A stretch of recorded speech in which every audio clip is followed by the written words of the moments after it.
What if your child's worst nightmare was more than just a dream? A figure with a chicken's head has haunted my daughter for years. But what if it's not just in her head? It's 10:12 p.m., way past bedtime, and then my 8-year-old daughter's blood-curdling scream shatters the silence of our home in Marlow, Ohio. I bolt upright, heart hammering in my chest, and I glance at the clock. Panic hits me. Something's wrong. I rush down the hallway, pushing open her door. The light flicks on, and there she is, sitting up in bed, eyes wide with terror, tears streaming down her face. I rush to her side, pulling her close, my heart racing as I try to calm her down, but she's shaking uncontrollably. I rock her gently, whispering words I hope will comfort her. "Sweetheart, you're safe. Daddy's here. No one's going to hurt you." But her crying doesn't stop. Through ragged breaths, she finally gasps. "It's him, Mr. Chickenhead Man. He's in the room with us." I freeze. My blood runs cold. I've heard this before, this name, but I never thought it would happen again. I pull her tighter, trying to hide the unease creeping up my spine. "No, baby. There's no such thing as Mr. Chickenhead Man. It was just a dream. You're safe now." But her grip tightens around me. Her voice trembles, desperate. "Daddy, he was real. I saw him standing at the foot of my bed. His big eyes, they were staring at me." I swallow hard, trying to think, trying to make sense of this. "Honey, sometimes our minds play tricks when we're half asleep. It's all in your head, I promise." But she won't let go. "Promise you won't leave me, Daddy." I hug her tighter, my heart heavy. "I promise. I'll never leave you." I rock her slowly, my mind spinning. This has happened before. Mr. Chickenhead Man, the shadowy figure that haunts her nightmares. A man in a suit with a chicken's head. No one believed me when I first heard the name, but I can't shake the feeling. Something isn't right. The first time I heard about Mr. Chickenhead Man, I laughed it off. My youngest daughter, Chloe, was just 5 years old. Caught sneaking cookies from the kitchen, she came up with an excuse that still haunts me to this day. "It wasn't me. Mr. Chickenhead Man took the cookies," she insisted, eyes wide with terror. I blinked, confused. "Who?" "The man in the fancy suit, with the chicken head," she whispered, looking over her shoulder like she was afraid he'd appear. I thought it was just a kid's imagination, a silly excuse. But then she drew him. The man in the black suit, the red tie, the chicken head, the detail. The horror in her drawing sent a chill down my spine. I had to know more, so I asked Chloe, "What exactly does he do?" She shook her head, wide-eyed. "He takes things, breaks things, he comes at night." I didn't know whether to laugh or cry. Was she making this up to avoid trouble? Or was there something darker happening here? That night, I brushed it off. But then, things got weird.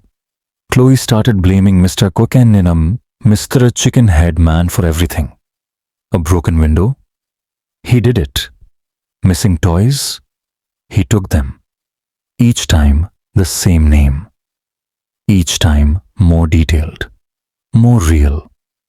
We consulted with my mom, who lives in Cincinnati. "She's just a kid, Mom," I said, shaking my head. "I don't want to encourage her imagination too much, but what if she's just making excuses?" Mom looked thoughtful, her eyes distant. "The mind is a powerful thing. Children can create things, real things, when they invest enough fear in them. Maybe this Mr. Chickenhead Man is more than just an imaginary friend. Maybe, just maybe, he's real to her. My stomach dropped. You think he could be real?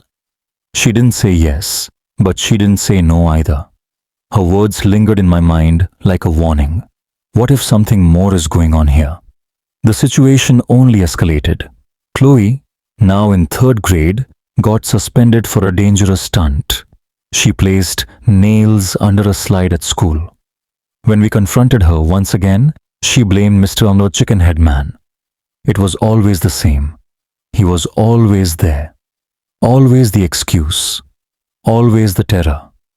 But it wasn't until Chloe turned 9 that things took a dark turn.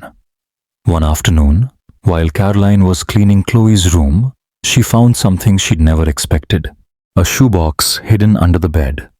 Caroline opened it, and what she found inside made her scream. Dead birds, decapitated, eyes gouged out. Caroline showed me the box when I got home from work, and my blood ran cold. Chloe just stared at us, completely unfazed. And then, without hesitation, she said, "Mr. Chickenhead Man made me do it."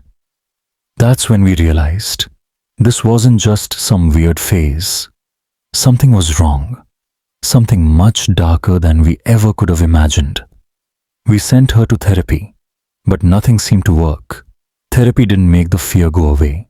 Mr. Chickenhead Man was still there, watching, waiting. Then came the fire. Our house burned down. The police determined it was arson. And once again, Chloe pointed the finger at Mr. Chickenhead Man. This time, though, the authorities weren't as kind. They suspected her of being involved. It was the same story, the same haunting name. "Mr. Chickenhead Man," Chloe whispered through her tears. But what if she wasn't lying? As Chloe grew older, things only got more bizarre. She was arrested again, this time for tampering with a classmate's bike. The police questioned her, but Chloe was so traumatized, she couldn't even remember what happened. The more I thought about it, the more terrifying it became. What if Mr. Chickenhead Man wasn't just a figment of her imagination? What if he was real?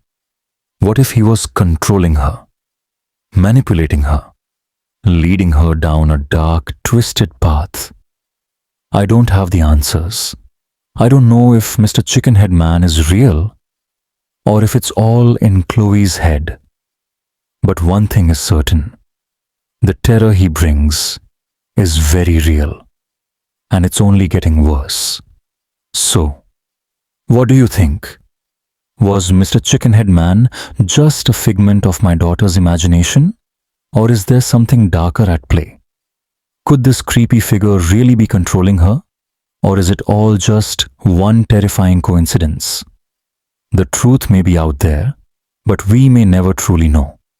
Let me know your thoughts in the comments below, and don't forget to subscribe for more chilling stories like this. Until next time, stay safe and always be careful what you believe.